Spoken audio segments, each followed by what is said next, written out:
Alleluia. Christ is risen. He is risen indeed. Alleluia.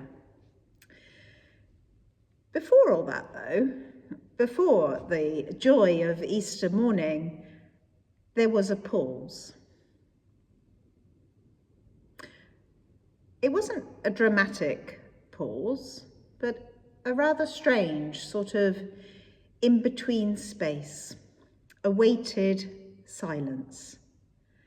I suppose the kind of silence that follows grief, that silence that comes way before you know what hope will look like. That moment after everything has fallen apart and before anything has been put back together.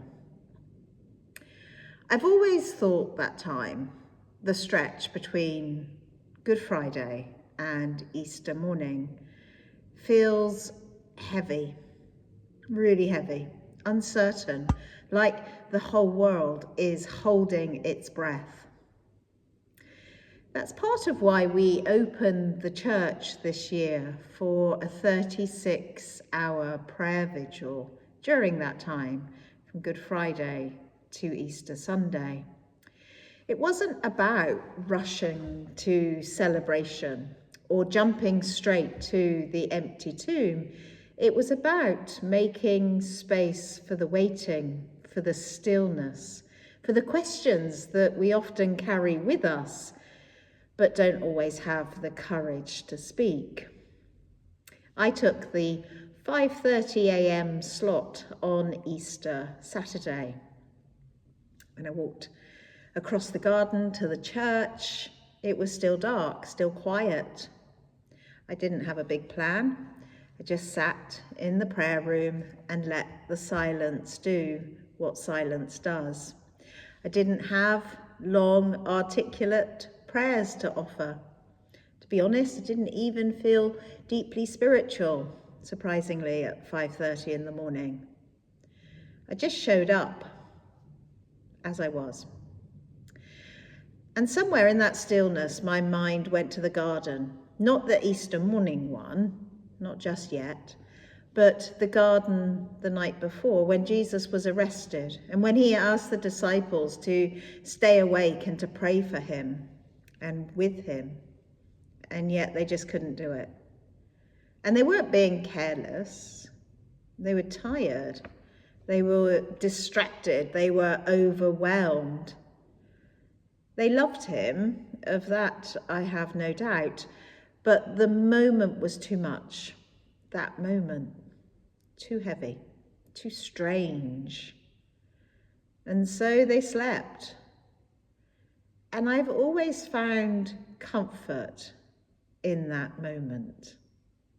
Because if even the people closest to Jesus struggled to stay present in a moment like that, then maybe grace is available for us too when we struggle, when we're overwhelmed, when we're tired, when we want to be faithful but we don't quite know how. And then at last, Easter morning, Mary comes to the tomb while it's still dark. She doesn't come expecting a miracle. She comes to grieve, to be near the one that she loved, to honour that which was lost. And I think there's something deeply beautiful in that. So much of love is just showing up, even when you don't know what to do, even when your heart is broken, even when you're not sure if it will make a difference or not. And Mary brings her grief and her love to the tomb, and she finds something completely unexpected. The stone has been rolled away. Now, this is where we sometimes rush ahead to the celebration, to the angel's announcement, or to the folded grave cloths, or the appearance of the risen Jesus. But I want to pause here, because the stone wasn't rolled away so Jesus could get out. He didn't need that help. Resurrection had already happened quietly and powerfully inside the sealed tomb. The stone was rolled away so that Mary could see in, so the disciples could see in, and so that we could see. God opens the tomb not as a spectacle, but as an invitation. It's an open doorway between despair and hope, a space where grief meets possibility, where death is no longer the end. The miracle itself happened in dark, in silence, but the open tomb made it visible. It made it personal and real. And Jesus wants us to witness it, to step into the story, to realize it's not just his story, but ours too. And Mary steps closer. She's still uncertain, she's still grieving. She sees somebody nearby, but she doesn't recognize him. She assumes he's the gardener. And really that's understandable, because resurrection wasn't part of Mary's mindset yet, until he says her name, Mary. That's the moment that everything changes. No explanation, no display of divine power, just her name, spoken with love by the one who truly sees her. And that's where resurrection becomes more than just an event. It becomes a relationship, a personal recognition, a calling back to life. That simple moment, Jesus speaking her name, echoes something that the Apostle Paul would later write when he wrote, "If Christ had not been raised, then your faith is futile." The resurrection isn't just a nice ending to a difficult story.